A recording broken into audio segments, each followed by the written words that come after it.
গল্পের শুরুটা একটা নদীর ধারে পড়ে থাকা একজন অসুস্থ আঘাতপ্রাপ্ত মেয়েকে দেখিয়ে শুরু হয়। মৃত্যুর মুখে দাঁড়িয়ে মাথায় শুধু অতীতের স্মৃতিগুলোই মনে পড়ছিল। কি হয়েছিল জানার জন্য আমাদের 30 বছর পিছনে যেতে হবে। আমেরিকার ঘন জঙ্গলে 12 বছরের মেয়ে হেলেনাকে দেখি। সে তার বাবা জেকাব হেলব্রোর কাছে আসে। দুজনে শিকার করার উদ্দেশ্যে বের হয়েছিল।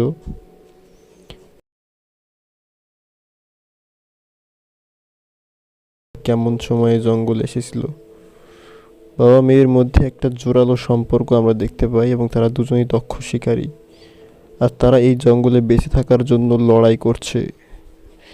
জেকাব জানে যে এসব পরিস্থিতিতে কিভাবে টিকে থাকতে হয়, আর এসব সে প্রতিদিন হেলেনাকে শেখাতে থাকে। জঙ্গলের ভেতরেই তারা তাদের বসবাসের জায়গা তৈরি করেছিল। হেলেনার মাও ছিল সেখানে। অন্যান্য দিনের মতো আজকেও হেলেনা তার বাবার সাথে শিকার করতে বের হয়। তখন একটি প্রাণীর পায়ের ছাপের পিছু করতে করতে তারা একটা হরিণের দেখা পায়। জেকাব হেলেনাকে বন্দুক দিয়ে হরিণটিকে শিকার করতে বলে। হেলেনাও সেটাই করে, কিন্তু দুর্ভাগ্যবশত গুলিটা হরিণটিকে লাগে না, আর হরিণটি পালিয়ে যায়। হেলেনার বাবা তো ভেতর ভেতর অনেক রেগে যায়, কিন্তু কিছু বলে না। বলে, এতদিন ধরে তুমি কি শিখলে, আর হরিণটাই কিভাবে জানলো যে আমরা এখানে এসে আসি। তারা দুজনেই বাড়ি ফিরে আসে। হেলেনার মা খাবার তৈরি করার জন্য আগুন জ্বালাচ্ছিল,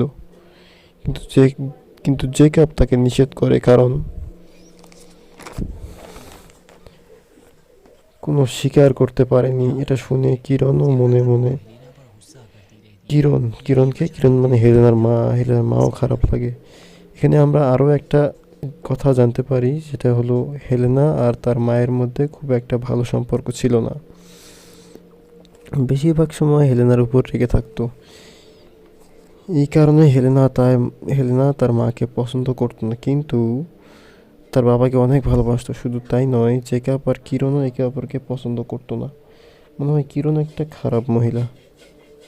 হেলেনার হাতে অনেকগুলো ট্যাটু ছিল, আর এগুলো বাবা তাকে ভালো কাজের উপহার স্বরূপ এগিয়ে দিত। আর ভালো কাজ হলো জেকাবের দেওয়া পরীক্ষাগুলোতে পাশ হওয়া। হেলেনা তার বাবার সাথে হাসি খুশিই থাকতো। পরের দিন হেলেনা নদীতে যায়, আর তার বাবা তার মাকে নদীতে দেখে। তার মা পড়ে গেছে এবং বাবা তাকে সাহায্য করছে। আসলে ঘটনা অন্যরকম, কিন্তু গল্পের শেষে আমরা সেটা জানতে পারবো।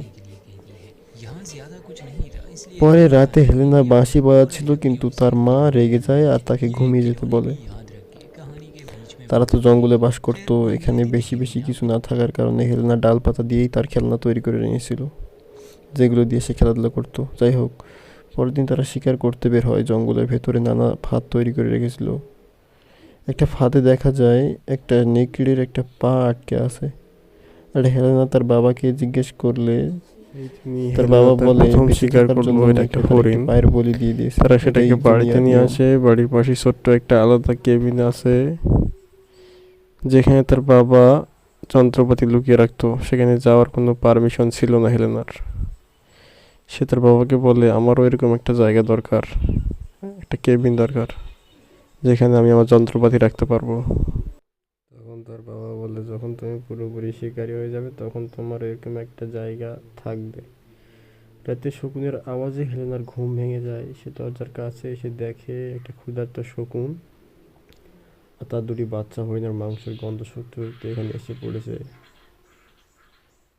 হেলেনা দুঃখ প্রকাশ করে যে আমাদের অল্প পরিমাণ খাদ্য ছিল, কিন্তু তার বাবা জেকব বলে যে এটাই প্রকৃতির নিয়ম।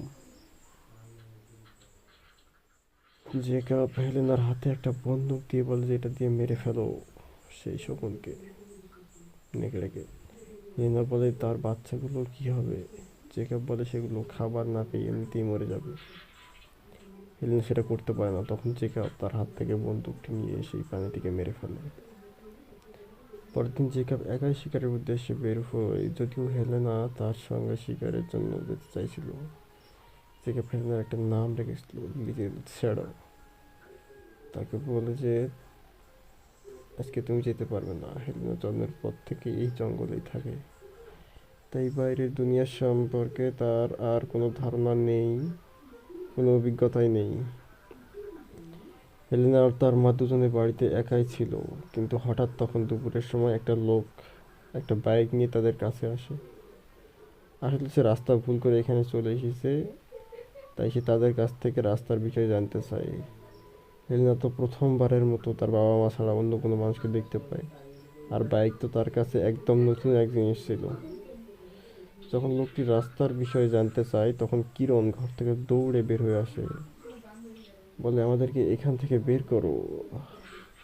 তার আসার আগেই আমাদেরকে এখান থেকে বের হতে হবে। সে হেলেনাকে জোর করেই বাইকে বসানোর চেষ্টা করে, আর লোকটা তখন কিছুই বুঝতে পারে না। লোকটা বলে যে সে তো নিজেই রাস্তা ভুলে গেছে, কিন্তু তখনই এক গলিতে সেখানে সেই লোকটা মারা যায়। জেকা প্রায় চলে এসেছিল, কিন্তু কিরণ পালাচ্ছিল, আর এদিকে হেলেনা তো এসব কিছুই বুঝতে পারছিল না, তাই সে এখানেই থেকে যাচ্ছিল।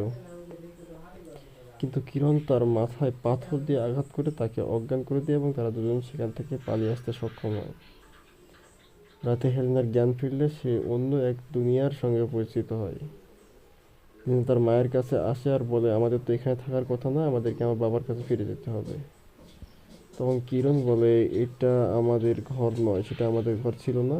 সে মানুষটা মানুষ নয়, সে একটা জানোয়ার রাক্ষস। সে আমাকে জোর করে জঙ্গলে তুলে নিয়ে গেছিল, আর 12 বছর ধরে সেখানে আমাকে বন্দি করে রেখেছিল।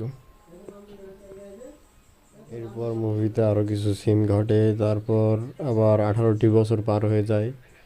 তারপর হেলেনা স্বাবলম্বী হয় এবং বিয়ে শাদী করে নেয়, একটা মেয়ে হয় তাদের।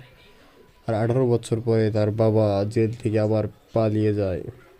আর পালিয়ে যাওয়ার পরে তখন আবার সে হেলেনার কাছে আসে হেলেনাকে নিতে, কিন্তু হেলেনা তো ফিরে যেতে চায় না। তাই তখন সে তার বাবার সঙ্গে বোঝাপড়া করার জন্য আবার জঙ্গলে আসে। তারপরে সে তার বাবার সঙ্গে এক ধরনের যুদ্ধ করে তাকে মেরে ফেলে।